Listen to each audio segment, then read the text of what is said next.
A sabedoria está nisso, em você reconhecer que quando você encontra uma verdade, é apenas uma verdade, não é a verdade. Então, o princípio da não exclusão é esse. E que traz o princípio do desdobramento. Ok, nada está absolutamente certo, nada está absolutamente errado, tudo tem uma verdade, mas é uma parte da verdade, mas existem algumas verdades mais verdadeiras do que outras.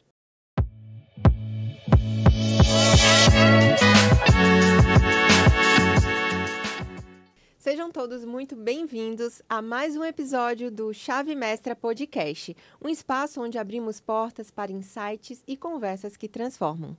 Hoje vamos mergulhar mais fundo em um dos capítulos do livro Um Olhar para a Saúde Integral. E para contar um pouquinho mais detalhadamente, eu tenho aqui uma convidada ilustre, a Eva Oliveira. Conta pra gente, Eva, sobre a sua trajetória profissional e como foi chegar até aqui, né? Na escrita desse capítulo, quantas coisas aconteceram antes. Então, se apresente e conta pra gente, por favor. Há quanto tempo você já atua como terapeuta? Nos dá todas as informações. Muito bom. É um prazer muito grande estar aqui, poder falar um pouquinho do que eu escrevi, do que eu acredito, do que eu pratico na minha vida junto com os meus pacientes. Então, na verdade, Vanessa, eu sou médica de formação, me formei há 23 anos, mas eu já entrei na faculdade sendo diferente. Aliás, Jung dizia que a normose é a doença dos fracassados, então eu realmente aceito ser diferente. Por que eu entrei na faculdade sendo diferente? Porque eu sabia que eu queria fazer homeopatia. E a homeopatia é uma forma de tratar muito diferente da medicina convencional. Então, eu não sabia que especialidade eu ia seguir, mas eu sabia que eu ia ser homeopata. Por sempre acreditar numa forma de tratar mais suave. E, acima de tudo, em buscar promover a cura. Hahnemann, que foi o criador da homeopatia, escreve no seu livro, Órgão da Arte de Curar, no seu primeiro parágrafo, a primeira e maior missão do médico é curar. Só que, o que acontece? Com a homeopatia eu não conseguia promover a cura. Nem ele conseguia. Tanto que depois ele fez o Tratado das Doenças Crônicas, entendendo que muitas vezes o adoecimento ele volta, porque existe uma tendência natural, inata de adoecimento em caminhos específicos que ele reconheceu 3, depois outros continuadores reconheceram mais um, que são chamados as diáteses. Mas, acima de tudo, eu ia percebendo que, atuando como homeopata, eu não conseguia chegar a um ponto que eu acredito que era o ponto que eu queria chegar com os meus pacientes. A ausência de sintomas. É como se as pessoas não conseguissem sair daquilo que hoje a gente chama de doenças crônicas e que nós já aceitamos, que realmente fazem parte da nossa vida. É muito raro uma pessoa de 60 anos de idade não usar pelo menos alguma medicação. Seja para dormir, para hipertensão, para diabetes, para perda de peso e etc. E eu sempre entendi que a vida é muito mais que isso. Saúde não é uma meta em si. Saúde é apenas a possibilidade de você ter uma vida mais plena. Então, eu sempre fiquei muito curiosa para buscar entender por que é que as pessoas adoeciam e o que verdadeiramente podia nos ajudar a chegar a esse ponto. Daquilo que eu diria que seja um espaço de liberdade. Acima de tudo, ter saúde é ser livre, porque o nosso corpo nos limita quando ele adoece. E aí foi por causa disso que, há 13 anos atrás, eu comecei uma série de cursos de formação para me tornar terapeuta. Atualmente, eu atuo principalmente com hipnose ericksoniana, mas também com psicologia junguiana, com psicologia integral e me considero médica integrativa. Então, meu capítulo é sobre isso. É sobre a saúde integral e como nós podemos chegar verdadeiramente a ela adentrando nesse espaço que nós chamamos de psique. Psique significa alma, sopro, respiração. Então, eu hoje entendo que não é possível nós conseguirmos verdadeiramente nos sentirmos livres sem reconhecermos uma parte nossa que precisa ser vista e cuidada, que é a psique humana. Bacana, e você falou, né, sobre a escrita do seu livro, que tem como título A Cura da Alma como Caminho para a Saúde Integral. E foi realmente, é o seu propósito de vida, né? Desde há muitos anos, então, você vive isso, buscando se aperfeiçoar cada vez mais. E me conta, como foi para você escrever esse capítulo do livro? Já tinha em seus planos ou foi algo inesperado? Já era uma sementinha que estava aí no seu coração? E acabou florescendo. É interessante. Talvez fosse, né? Foi inesperada. É interessante você falar do propósito de vida, porque eu tenho uma filha de 15 anos e quando ela nasceu, eu lembro que enquanto amamentava, eu li um livro que me inspirou a buscar reconhecer qual era a minha missão pessoal. E ficou muito claro para mim que o que mais me instiga no mundo é ajudar as pessoas a despertarem o seu potencial máximo. Então, eu acredito que a vida, inclusive Hahnemann coloca isso, que quando você promove a cura, você ajuda a pessoa a entrar em contato com o porquê estão aqui, né? A serem aquilo que nasceram para ser. Sim. Nós caminhamos pelo mundo com inúmeras pessoas sendo muito menos do que elas podem ser.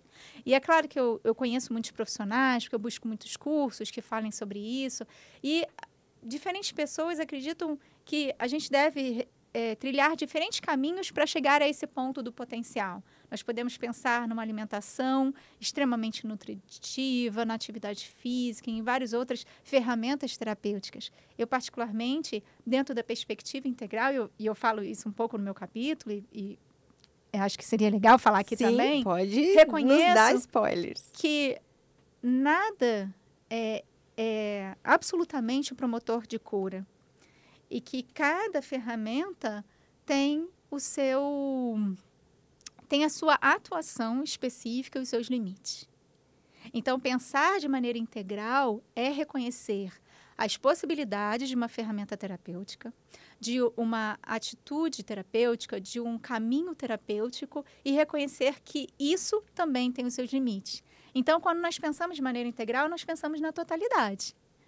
A nutrição é extremamente importante, eu cuido dela. A atividade física é extremamente importante, eu cuido dela. O cuidado com a mente é extremamente importante, eu também cuido dela. Porque, acima de tudo, eu acho que uma coisa que é fundamental, e eu aprendi com um dos meus maiores mestres, que é Gandhi, nós precisamos ser coerentes com aquilo que nós promovemos, né? E a coerência está em ser aquilo que nós desejamos que o mundo seja. Que é uma frase dele, inclusive. Então, a atuação é um dos pontos primordiais para a gente pensar em saúde integral. Essa ferramenta é boa nesse contexto e tem o seu limite. E foi isso que fez com que eu fosse buscando diferentes ferramentas. Porque tendo a homeopatia, depois eu procurei a ortomolecular. Falei, a homeopatia não dá conta, preciso de alguma coisa que nutra o corpo. Aí eu procurei florais de Bach. E aí eu fiz a medicina integrativa, onde aprendi um pouco sobre medicina tradicional chinesa, medicina ayurvédica, um pouco mais sobre nutrição. Ainda falta, sabe? E aí eu fiz o curso de coach. Eu falei, coach, né, se propõe a realmente resolver todos os seus problemas, você conseguir alcançar a meta. É uma ferramenta cognitiva maravilhosa, que tem os seus limites. Aí eu fiz programação neurolinguística, depois eu adentrei na hipnose ericksoniana. Aí pronto, né? A hipnose ericksoniana parece que é como um mar que te abraça, porque é como se fosse um caminho terapêutico extremamente flexível, transformador e extremamente profundo. E nessa profundidade é que a gente encontra as nossas dores e as nossas curas. Mas como Jung dizia, o ser humano fará de tudo, até o absurdo, para evitar olhar para si mesmo. Então, eu vejo muito que a minha missão hoje, e o livro traz um pouco essa proposta, é que caminho eu preciso seguir para realmente promover a minha cura e adentro por olhar para si. Mas era uma sementinha, então não era uma sementinha que estava no livro, no coração, né? Como foi tomar essa decisão de colocar realmente... Olha só, gente, quanto conteúdo essa mulher tem, incrível. A expertise, a sabedoria. Mas para você tomar essa decisão, como foi? Assim, foi muito legal. Gente. Uma aluna minha, de hipnose ericksoniana, foi convidada e me convidou. E quando eu olhei o título, eu falei assim, sou eu. É a minha cara, eu preciso. E as propostas dos títulos, né, dos capítulos. E eu falei, eu posso fazer o meu capítulo? Claro. Então, foi muito legal a interação com a pessoa que me atendeu, da chave mestra, sabe? Essa liberdade de poder me expressar. Eu falei um pouquinho de mim, ela ficou encantada com o que eu tinha a trazer. Falou assim, olha, você é completamente livre, pode usar o seu título, escreva pra gente. Então, olha, foi um processo extremamente gostoso.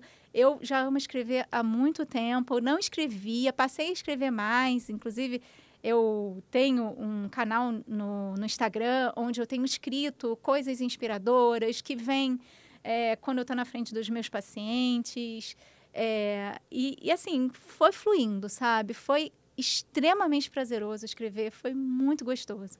E poder fazer também os exercícios, a abertura que vocês deram para que a gente pudesse, né? Através, no meu capítulo tem um QR Code onde o leitor vai acessar 2 exercícios muito interessantes, que são exercícios de conexão com o corpo e conexão com aquilo que eu chamei de eu frágil, que alguns chamam de criança interior ou pequeno eu, que nada mais nada menos é aquela parte que existe dentro de nós que de alguma forma foi machucada, porque todos nós temos essa parte machucada.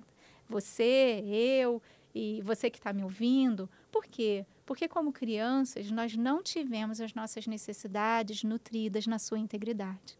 Mesmo que nós tenhamos nascido num lar funcional, o que é muito raro, e mesmo que os nossos pais tenham sido bastante atentos a nós, que é mais raro ainda, o ser humano guarda necessidades muito intrínsecas cujos pais não conseguem atender de uma maneira suficientemente boa, como o Winnicott, que foi um psicanalista que estudou muito sobre a infância, diz. Uhum. Não é nem a negligência, nem é o excesso de dar, mas é dar de uma maneira suficientemente boa.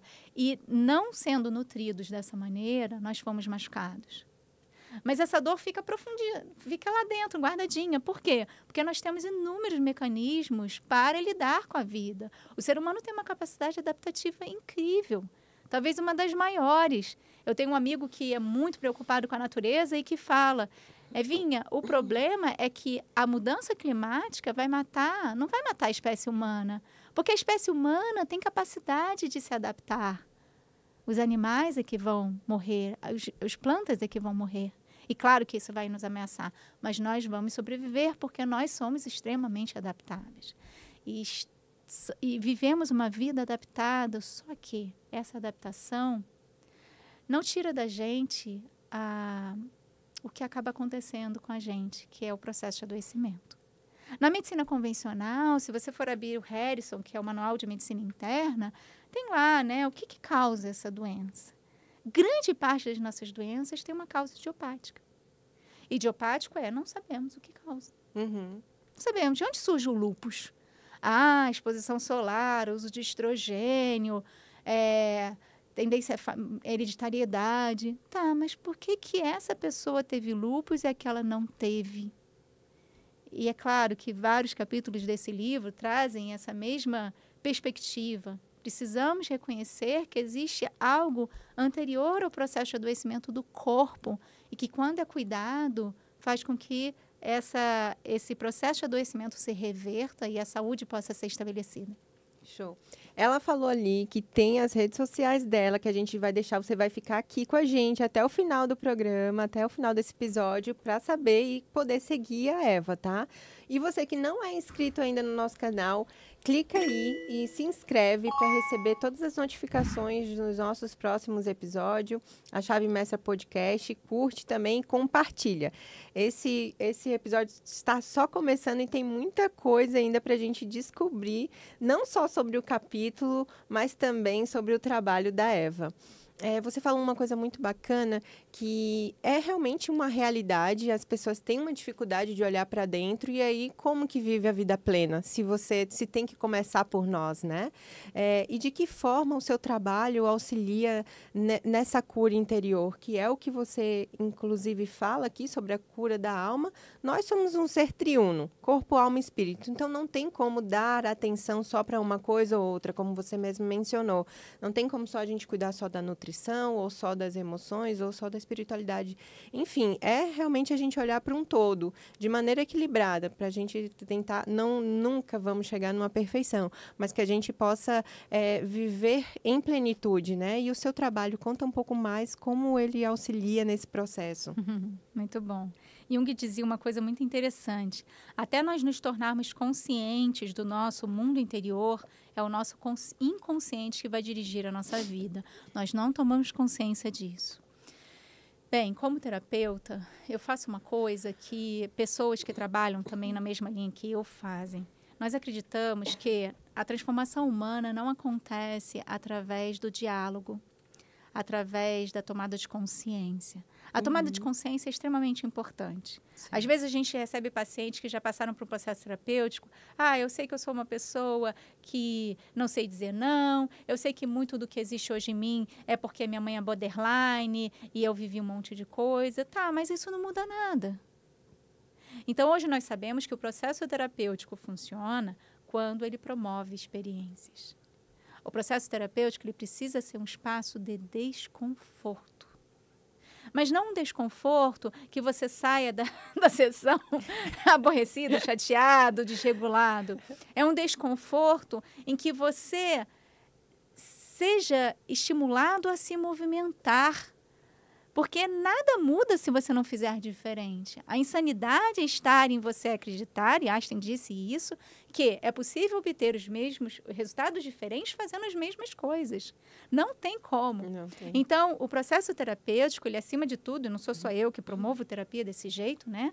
É acima de tudo, oferecer ao cliente um ambiente muito seguro, né, onde elementos extremamente importantes da segurança estão presentes, como o humor, o afeto, a escuta integral, a presença, a capacidade de reconhecer no outro um potencial, a empatia, a compaixão e, acima de tudo, não julgamento.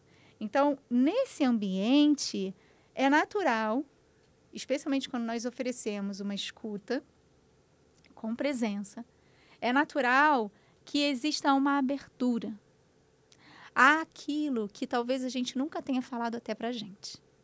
E é interessante porque mesmo antes de eu adentrar nesse mundo, eu escutava os meus pacientes falando, pacientes de homeopatia. Grande parte do que você nos promove, Eva, não é o medicamento. É aquilo que a gente vive na consulta, onde você dá espaço para que a gente fale com tanta abertura que é natural que a gente consiga até revelar coisas que a gente nunca tinha revelado antes. Então, nesse espaço de humano, né, que a gente diz que é de uma essência humana encontrando outra essência humana, nesse espaço é que a gente vai ajudar a pessoa a entrar em contato consigo mesma. A gente usa a hipnose ericksoniana, que pode ser através de um transe formal, de um transe conversacional, através de história, de um transe através da arte, através do desenho, de um transe através da escrita, de um transe através da conversa, onde vai havendo abertura para esses elementos inconscientes que vão recebendo conexão com recursos e se transformando. Então, acho que seria legal eu trazer algum exemplo, né? Um paciente, por exemplo, que tem dificuldade de se relacionar e, através do transe, entra em contato. Tem um paciente assim, né? Ele tem 40 anos, nunca namorou, e aí ele entrou num estado de transe, a gente traz um comando. O estado de transe nada mais é do que um estado de atenção focada e relaxada, né? Sim. E aí ele vem uma imagem de uma lembrança de que aos 4 anos ele estava numa festinha e aí ele foi para debaixo de uma mesa e deu um beijo numa menina. Só que os adultos da família dele viram e brigaram com ele. Então, aquilo marcou profundamente e ele nem se lembrava. Então, durante o transe, a gente traz uma mudança nesse processo, fazendo convites, né, diversos. O que precisaria estar presente aí, que fizesse toda a diferença? Permita-se vivenciar isso. Se você, hoje, como adulto, visse essa criança, o que você faria? Ofereça isso para essa criança. Então, no processo imaginativo, existe uma experiência que é vivida que vai transformando os elementos internos. Hoje, em neurociência, nós sabemos que o nosso cérebro não diferencia o que é vivido do que é imaginado. Então, se você parar agora e imaginar se está na frente da praia, fechar os olhos, imaginar uma praia na sua frente, você vai ter uma área do seu cérebro, na região occipital, ativada, que é a mesma área que é ativada se você estiver na frente de uma praia. Então, isso significa que, através da imaginação, nós promovemos um efeito biológico. Nós nos munimos dessa imaginação, desse processo, para promover um processo terapêutico transformacional. Eu tô amando esse papo, gente. Amo sobre isso, falar sobre esse assunto. Nossa, quantas histórias incríveis. E olha isso, gente. É um paciente, né, da doutora Eva, que nunca teve um relacionamento por conta de algo que aconteceu na infância que ele nem lembrava. E às vezes existem muitos preconceitos ou tabus, né, para falar sobre o trans, até que você teve ali uma consciência de dar uma explicação do que é, para que muitas pessoas saibam de fato que não é nada místico nem fora do comum, é algo só de uma extrema atenção sobre aquele momento onde você pode chegar ali em informações necessárias para que você traga à tona para mudar a sua realidade. Então, quão importante é o papel do terapeuta, né, e desse profissional que vai conduzir de forma muito segura, como você disse, que é feita num ambiente muito seguro. E agora uma dúvida, é possível te encontrar e fazer terapias com você de forma online ou só presencial? Sim, sim, sim. Conta pra gente como que é um pouquinho sobre esse processo aí dos seus pacientes. Facilitou muito, né? Então, a gente tem pacientes ao redor do mundo, né? Ao redor do mundo, então sim. Dá pra te achar aí, então, e fazer a terapia com ela sim, gente. Sim, é claro que o presencial, ele traz uma série de possibilidades que a gente não tem, né? Eu gosto muito de usar técnicas expressivas também, por exemplo, da cadeira, de conversa, né? De mudança de posições. A gente trabalha com objetos, com arte, mas online também é maravilhoso. Tem pacientes até que preferem estar online, né? Eu estava aqui, você estava falando, né? Eu estava aqui pensando que a gente não consegue verdadeiramente mudar a maneira de olhar para a saúde e a doença enquanto nós não percebemos que a doença não é um mal a ser combatido. Eu vou repetir. Na nossa sociedade, nós ainda consideramos que a doença é um mal a ser combatido. Uhum. As religiões trazem muito isso, né? Algumas religiões, mas como a doença promove dor e nós não estamos preparados para sentir dor e nós reconhecemos, vivemos dois polos, né? Ou uma ojeriza à dor e uma aversão à dor, como a dor seja uma coisa horrível, ou um prazer com a dor. Porque o ser humano tem uma capacidade adaptativa enorme. E aí estão os sádicos, os masoquistas, né? Que tem esse traço de personalidade de sentir prazer. Mas nós temos o ponto do meio, onde a gente vai aprendendo a sentir conforto no desconforto. Quem faz atividade física, né? Ouve, às vezes, os professores falando, olha, a dor é boa, procura conforto na sua dor, etc. Mas dentro disso, a gente realmente reconhece a doença como um mal. E a doença não é um mal. A doença é uma ponte de transformação.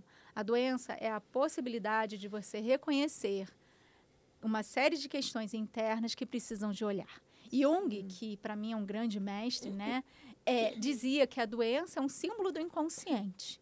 E é preciso a gente ter olhar, ele foi o pai da psicossomática, porque as ideias dele realmente deram espaço para uma série de caminhos de psicossomática.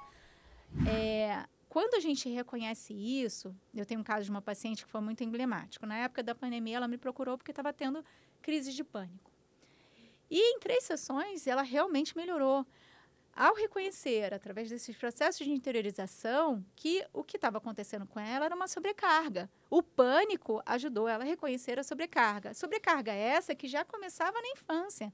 Então, a gente foi lá na infância, a gente não ressignificou, a gente transformou uma série de eventos que aconteceram, onde ela foi sobrecarregada pelo alcoolismo do pai, pelo excesso de cobrança da mãe, né, por uma estrutura psíquica de mais comprometimento e responsabilidade, junto com o marido que não colaborava, porque ela também tomava a dianteira de tudo, e um filho pequeno e ainda trabalhando online. Então, a partir do momento em que veio a crise de pânico, ela teve a possibilidade de entrar num processo terapêutico que transformou, em onde ela reconheceu que ela precisava realmente pedir mais ajuda do marido, abrir mão de determinadas coisas, dizer mais não para a chefe, e tudo isso, o pânico foi embora.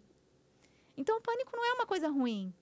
Aliás, é como a história da lagosta, né? A lagosta, ela vai crescendo e daqui a pouco incomoda a casquinha, porque ela vai crescendo de tamanho e a casca está pequena, apertada. Ela precisa sair daquela casca para formar uma casca maior.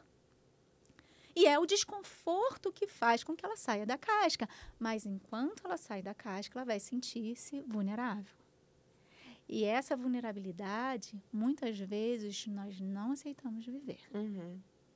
Porque nós estamos num mundo de Facebook, de Instagram, onde nós não vemos os bastidores e nós não sabemos o quanto as dores permeiam a realidade de todos, inclusive dos vencedores, que apenas aprenderam a lidar com isso de uma maneira diferente. Então, se existisse um Dr. Lagosta, o que ia acontecer? A lagosta ia lá no médico, o Dr. Lagosta, e pedia um remedinho para o desconforto dela. Que ia ser maravilhoso. Toma um clonazepam, vai dormir. Não precisa de mais nada. Toma uma fluoxetina, uma sertralina, venlafaxina. A desvenlafaxina, então, maravilhosa. Você vai ficar tudo bem com você. E a lagosta vai ficar pequena. Então, o desconforto é oportunidade de crescimento. E eu não estou falando mal dos antidepressivos e dos ansiolíticos. Eu estou alertando aqui a você, que quando nós usamos ele como a primeira escolha de um desconforto, nós perdemos a oportunidade de nos transformarmos, de olhar para uma dor que, na verdade, é promotora de crescimento. Sim, total então, sentido. Vai ao encontro do que eu estava falando como integral. A visão integrativa, tudo é bom, no lugar certo. E aí no livro eu escrevo, se você quer comer uma sopa, você não vai usar um garfo. Mas não significa que o garfo não é bom. O garfo é maravilhoso. Porque se você quiser comer uma salada, a sopa vai ser péssima. Você não vai, a sopa colher. Não, a colher vai ser péssima. Você não vai conseguir comer uma salada com uma colher. E cortar uma carne vai exigir a faca. Então, esses 3 instrumentos são extremamente importantes, mas eles precisam estar no lugar certo. No lugar certo. Muito bom, no lugar certo. E você está no lugar certo, sabia? Está aqui ouvindo todo esse capítulo na íntegra, podendo acompanhar. E olha só, olha que capa maravilhosa desse livro. Já está em todas as plataformas digitais, pode adquirir o seu exemplar, tá? Vai se conectar também aqui com a Eva para poder consultar com ela, verificar, porque com essa possibilidade da internet, então fica muito mais acessível. Então, essa busca, como ela já atende muitas pessoas, apesar de... Ela está no Rio de Janeiro, está nessa cidade maravilhosa, então você que é do Rio pode procurá-la de forma presencial. Mas agora a gente quer saber, né? Em quem você se inspirou? Provavelmente tem muitos casos que fez com que você quisesse eternizar essa história, né? Até para poder ser um alerta para quem alcançar isso aqui, porque o livro é muito bom estar nas redes sociais, mas um livro vai chegar onde as redes não chegam, né? E o que então que te inspirou? Qual momento, no momento da escrita aqui, para quem você dedicou esse livro? Eu começo o capítulo falando de uma paciente, que eu coloquei um nome fictício, Sim. a Vicky, que era uma paciente real, que eu fiquei muito impressionada, porque ela chegou para mim fazendo quase tudo que é possível fazer para ter saúde, e ela não tinha. Então, eu acho que eu me inspirei em todos aqueles que buscam, mas ainda não encontraram. Eu me inspirei em todos aqueles que precisam ouvir que você está no caminho certo quando você busca o seu autoconhecimento. E que não há caminho de cura sem dor. Jung disse isso. Não há caminho de cura sem dor. É como você falou, o desconforto, ele faz crescer. Eu acho que eu me inspirei em todos aqueles que começam a sentir um prazer enorme no seu processo de transformação. Vira quase como uma droga. Olhar para dentro e se transformar, em crescer, passa a ser o objetivo primordial da vida. Aliás, eu entendo, Vanessa, que na vida, todo ser humano tem uma missão na vida, mas essa missão é dividida em 2 aspectos. Um aspecto diz respeito ao papel que você desempenha no mundo. Por exemplo, o que você faz tem um papel muito importante na vida, porque aqueles que são tocados pelas palavras daqueles que estão aqui, entrevistados por você, vão se transformar. E isso faz parte da sua missão, como eu disse, né? A minha missão é potencializar o ser humano, é ajudar o ser humano a encontrar a sua potência, a fazer despertar e brotar a sua luz. Porque Jesus disse, né, que adianta a gente botar a luz aqui embaixo, tem que botar em cima, deixa a sua luz brilhar. E o mal cresce quando o bom é tímido, né? Quando a gente não deixa essa luz brilhar. A escuridão vem pelo apagamento das luzes. Vamos deixar as luzes se acenderem, Sim. porque a gente está precisando, né? Estava hoje de manhã ouvindo uma pessoa falando sobre os conflitos que estão acontecendo no mundo. Eu falei, meu Deus do céu, será que a gente ainda não aprendeu que na guerra todo mundo perde? Então, a gente precisa deixar. Eu lembro uma vez, eu ouvi uma reportagem falando de mulheres no Islã que saíram para fazer uma passeata, para promover a paz, né? Isso é bem do feminino, né? Vamos fazer isso, vamos conversar em vez de guerrear. Vamos sentar e buscar outra forma em vez de pegar a espada, né? Mas, pois bem, então, um dos aspectos da nossa missão é o que a gente faz no mundo. O legado que a gente deixa, o que a gente promove. Sim. Mas o outro aspecto é a nossa transformação interna. Então, pessoas que buscam só o legado sem se transformarem, deixam algo vazio, né? Então, é muito mais valoroso um esquizofrênico que a cada crise busca se transformar do que um grande cientista que fez uma grande descoberta para o mundo, mas sai da vida tão medíocre nas relações como entrou. Então, esse duplo aspecto, eu acho que precisa estar em nossa mente para que a gente perceba. O que eu acredito é que cada experiência vivida, onde a gente vive alguma situação que nos frustra, algo que nos desregula, é a oportunidade de olhar para dentro e se conhecer melhor. E aprender. Eu falo muito para os meus filhos, o que você pode aprender com isso? Uma vez a minha filha tinha 8 anos, falou assim, mamãe, eu vou ser uma mãe muito melhor que você. Eu falei assim, vai ser mesmo. Mas me diz exatamente por quê? Ela falou assim, não, porque eu não vou falar para os meus filhos, o que você pode aprender com isso? Aí eu cheguei para ela e falei assim, olha, você vai ser muito famosa. E quando você chegar no fim da vida e te entrevistarem, perguntarem assim, o que fez diferença na sua vida, sabe o que você vai dizer? Minha mãe me ensinou a me perguntar a cada situação que eu posso aprender com isso. Porque quando a gente tem esse olhar de consciência de que cada experiência é oportunidade de aprendizado a respeito de nós mesmos, dos caminhos que nós ainda estamos seguindo, que não são caminhos favoráveis, das tendências errôneas que ainda existem na nossa alma e de como a gente pode fazer diferente, do que a gente...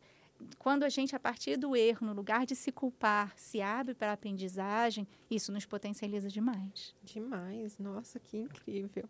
Já está muito claro, inclusive, aqui a próxima pergunta, de que forma o capítulo e livro aqui vai impactar a sua vida, a vida de vocês que estão nos escutando aqui e de quem se conectar também com a Eva.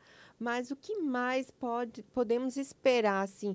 Vai parar por aqui nesse capítulo? Você tem novos projetos? Como que tá? Porque ela tá vindo mais forte agora para as redes sociais. Inclusive, ela vai compartilhar aqui com a gente as suas redes sociais para que vocês possam segui-la, né? Também no Instagram, tem um e-mail, um telefone.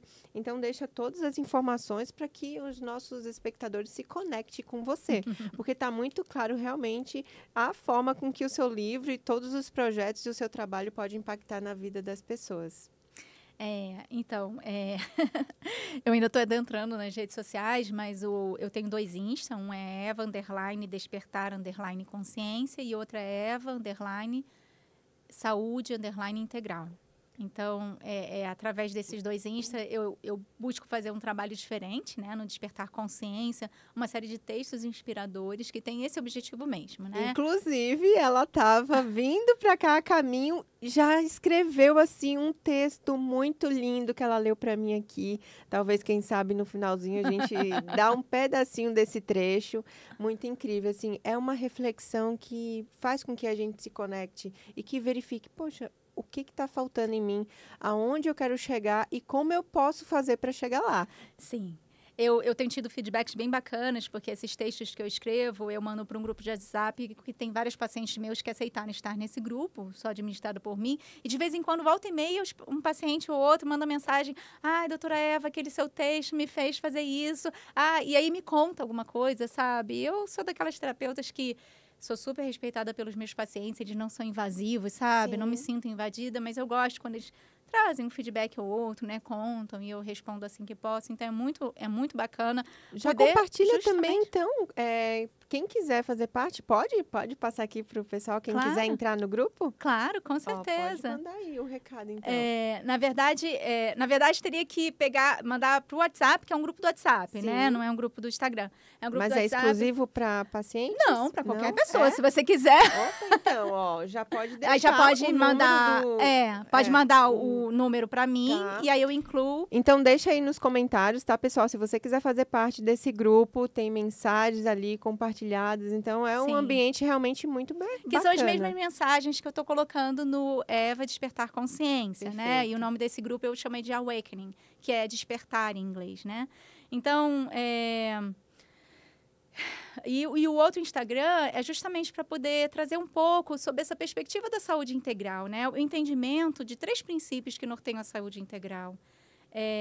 O primeiro princípio é da não exclusão, o segundo é do desdobramento e o terceiro da atuação. Eu escrevo isso no meu capítulo também.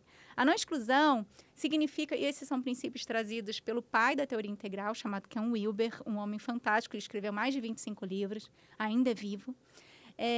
E o princípio da não exclusão é a ideia de que, aliás, um dos livros dele, que é super fácil de ler, chama Vida Integral, super aconselho. É um livro que parece uma revista e dá para entender muito o que ele traz na teoria integral dele. Então, o princípio da não exclusão é a ideia de que nada está absolutamente certo, nada está absolutamente errado. Nada, nada mesmo. Eu sou uma grande divulgadora da legitimidade de todas as formas de vida, de todas as formas de atuar no mundo, de todas as formas de saber. Tudo tem verdade, mas é uma parte da verdade. Aliás, dizem que a verdade era um grande espelho que estava no céu, cuidado pelos anjos, e um certo dia eles não foram cuidadosos e o espelho caiu no chão, na terra. E se quebrou em múltiplos pedaços, e cada ser humano pegou um pedacinho daquele espelho na ilusão de ter pegado o espelho todo. E passou a usar esse pedacinho como argumentação de ter todo o espelho. Imagina, né? Um pedacinho de espelho machuca. E se você impõe ele a outra pessoa, você promove dor. Mas os homens mais sábios perceberam que era só um pedaço. Então foram buscando outros pedacinhos ao se conectar com outros homens. E a sabedoria está nisso. Em você reconhecer que quando você encontra uma verdade, é apenas uma verdade, não é a verdade. Então, o princípio da não exclusão é esse. E que traz o princípio do desdobramento. Ok, nada está absolutamente certo, nada está absolutamente errado, tudo tem uma verdade, mas é uma parte da verdade, mas existem algumas verdades mais verdadeiras do que outras. E isso nos leva ao princípio da atuação, que isso vai ser mais verdadeiro quando estiver no lugar certo. Então, assim, eu não poderia estar aqui de biquíni, mas não faz o menor sentido estar com essa roupa na praia de Copacabana. Tudo tem o seu lugar certo, assim como a ideia do garfo, da colher e da faca. Eu uma vez vi uma sátira horrível a respeito das medicinas integrativas, que era um vídeo de uma pessoa entrando na emergência. Ele está com dor no peito. Infarto. Deixa eu fazer um passe. Não, toma umas gotinhas de floral. Espera aí que eu vou botar a agulha da acupuntura. Isso é ridículo, isso não existe. Nós sabemos se uma pessoa está com suspeita, eu sou médica, eu atuo em emergência. Se uma pessoa está com suspeita de infarto agudo do miocárdio, ela tem que ter um instrumento de atuação adequado, que se for nas primeiras 6 horas, um trombolítico e todos o protocolo, né, para que você desobstrua a coronária que está obstruída, levando ao infarto. Isso não significa que você não pode fazer ali um transe, que ajuda a acalmá-lo e a potencializar a potência curativa, porque o nosso corpo tem uma inteligência inata curativa. Eu brinco com os meus filhos, brincava quando eles eram pequenos, assim que eles ralavam o joelhinho, estavam chorando, eu não acredito. Aí eles levavam um susto. Você sabia que todas as suas células já começaram a cuidar do seu dodói? Sim, olha, as plaquetas chegaram, eu começava a falar nomes diferentes, né? Os leucócitos. E aí começa a formação dos fatores de coagulação, o fator de von Willebrand, a fibrina está se formando. E tudo isso está acontecendo assim que o seu dodói foi feito. Porque o corpo é isso. Sim. Nós não precisamos fazer nada. Recentemente, eu escrevi um texto que falava sobre isso, sobre cuidar de nós. Até uma amiga me deu um feedback, falou, poxa, que legal lembrar disso. Que na época da pandemia, as tartarugas apareceram na Baía de Guanabara, que está sendo tentando ser despoluída há séculos. Por quê? Porque diminuiu a jogada de lixo para a Baía de Guanabara, porque a movimentação humana diminuiu drasticamente e a natureza tem a sua capacidade enorme de renovação, a natureza do nosso corpo também. O tempo todo a gente está se renovando. Se existe uma certeza no mundo, é de mudança. O tempo todo a gente está mudando, crescendo, se renovando. Então, a gente só precisa oferecer aquilo que vai potencializar. Então, naquele momento, a gente pode fazer um transe com esse paciente, a gente pode botar uma agulha, a gente pode trazer um floral. A gente pode fazer uma série de medidas, uma conversa, um acolhimento que vai potencializar o processo dele com o trombolítico naquele momento em que ele está com infarto. Então, essa ideia de que tudo, né, precisa estar no lugar certo é muito importante. Muito bom. Infelizmente, estamos chegando ao fim do nosso podcast de hoje, mas para finalizar, você já tem aí as redes sociais da Eva, então já segue ela, já entre em contato, já manda aí uma mensagem para que você possa ser inserido no grupo, né, de WhatsApp dessas mensagens. É um lugar realmente que vai poder acrescentar muito na sua vida. Já deixa o seu like e nos segue, tá? Seja inscrito no nosso canal. Vamos lá. O último agora é um recadinho que você vai deixar para quem está nos vendo sobre algo que você tenha enfrentado e superado, porque eu tenho certeza que além de todo o seu conhecimento específico nas formações, tem algo que a gente só aprende vivendo, né? Então, o que você tem a trazer de algo que você experienciou que você pode deixar como inspiração? A minha jornada profissional, ela começou em 2011. 2 anos depois de eu ter finalizado 2 anos de um processo terapêutico que me transformou enormemente. Então, eu digo que terapia é investimento.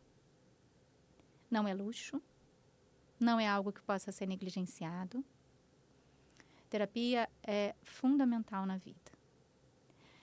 E passando por esse processo terapêutico, eu percebi que eu queria oferecer para as pessoas o que eu recebi da minha terapeuta. E aí eu comecei a fazer os cursos que eu fiz de coaching, PNL, hipnose, e psicologia junguiana, enfim. Todas as formações que eu fiz, que foram essas maiores, mas outras pequenas.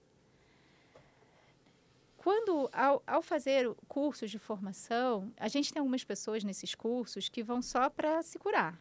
Não têm a ideia de serem terapeutas. Sim. Eu ia para me formar, mas sempre aproveitava para me curar. E eu fui descobrindo que existiam dores profundas na minha alma que me levavam a vivenciar determinadas situações na vida e das quais eu queria me libertar. Então, eu já vivi relações abusivas e já me libertei delas. Eu já vivi muitos conflitos internos na minha alma, principalmente na época da adolescência, e hoje eu me sinto muito em paz. Eu já vivi sintomas físicos, eu acho que é bem legal falar isso. Eu, na infância não, na adolescência, na juventude, na época da faculdade, eu tinha síndrome do intestino irritável, não tenho mais. Eu tinha colesterol elevado, eu não tenho mais. E não foi porque eu super emagreci, não. Eu tinha o mesmo peso que eu tinha na época. Sim. E esse foi o melhor de todas. Desde os 8 anos de idade, eu tinha uma doença de pele chamada psoríase, no couro cabeludo. E eu passei por um processo terapêutico, inclusive com a pessoa que me convidou para escrever, que é uma das escritoras desse livro, sim, Elaine Rebolo, que é uma enfermeira que trabalha com hipnose, de transe. E depois desse transe, onde eu vivenciei uma metáfora muito bonita, curativa, a minha psoríase se curou. Há 2 anos atrás, eu nunca mais tive. E isso foi desde os 8 até os 43. Nossa, glória a Deus. Com vários momentos de alta e baixa. Então, assim, às vezes o paciente chega para mim e fala assim, doutora, é possível me curar do transtorno de borderline? Claro. Porque transtorno borderline, assim como todos os transtornos de personalidade, os transtornos mentais, são resultado de traumas vividos. Atualmente, há 2 anos, eu venho me especializando em trauma. O trauma, ele não gera só transtorno de estresse pós-traumático, ele também gera processo de adoecimento físico, doenças autoimunes e transtornos psíquicos graves. Se você trata o trauma, a doença vai embora. Então, eu vivi nesse transe um trauma que não foi dessa existência, mas estava ali. E não sei de onde foi também, mas eu vivi e vivenciei o processo que eu falei, né, de cuidado disso, e foi embora. Então, é possível a gente curar. Eu acredito plenamente na cura porque eu me curei. Não só de aspectos físicos, mas de aspectos emocionais. E eu cheguei, e tenho hoje, uma sensação de muita liberdade emocional. E de amadurecimento, porque, acima de tudo, não é possível a gente encontrar o amadurecimento enquanto partes nossas estão machucadas ainda. É como se ainda existisse uma criança dentro da gente que não cresce enquanto a gente não cuidar dela. Então, eu queria deixar esse recado final, porque, assim, eu até escrevo uma frase no livro que fala sobre isso, como aquela que adentra profundamente na psique, porque para mim não tem outro caminho que não seja profundidade. Tem um monte de processo terapêutico na superfície, que não trata, que só ajuda nos mecanismos de adaptação, mas não trata a causa. Porque nós somos mestres em adaptação. Eu coloco isso também no meu capítulo sobre os mecanismos, né, sobre o que o Freud fala, sobre mecanismos adaptativos.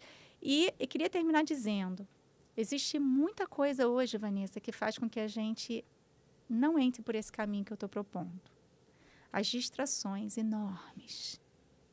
As demandas inúmeras. Nunca foram tantas demandas. A gente não consegue dar conta. Por isso que eu não uso Instagram e TikTok, porque não dá. Não dá tempo. Isso vai significar que eu vou deixar de fazer coisas que para mim são muito importantes. Especialmente estar com os meus filhos, com as pessoas que eu amo. Os nossos inúmeros mecanismos de defesa, a nossa capacidade adaptativa. A gente pode ter sido extremamente machucado na infância. São alarmantes o número de traumas sexuais vividos que não são falados. É raro encontrar uma mulher que não foi, de alguma forma, machucada sexualmente. Eu fui. Eis aqui mais uma. São enormes, são muitos. Muito difícil. Mas nós temos uma capacidade adaptativa enorme. Sim. E a nossa falta de conhecimento.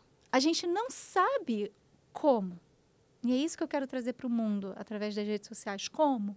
Como a gente se cuida? Quais são os caminhos? O que não é caminho de cura e o que é caminho de cura? Porque nós temos um medo enorme de olhar para certas coisas, mas existe uma frase de Carl Rogers, que foi um grande terapeuta humanista. O paradoxo da vida é que tudo aquilo que nós aceitamos em nós se move em nós. É ao olhar que nós transformamos. E essa é a grande mensagem que eu quero deixar. Muito obrigada, parabéns. Foi um prazer ter você aqui com a gente. E você, esse aqui é o capítulo da Eva, tá? Vou mostrar aqui para vocês, dar um spoiler. Eva Oliveira, um olhar para a saúde integral. Então, adquira o seu exemplar, o livro está incrível. A gente vai ficar por aqui, mas você continua nos seguindo, tanto nas redes sociais, quanto aqui. Deixe o seu like e se inscreva no canal. Muito obrigada, até o próximo. Obrigada.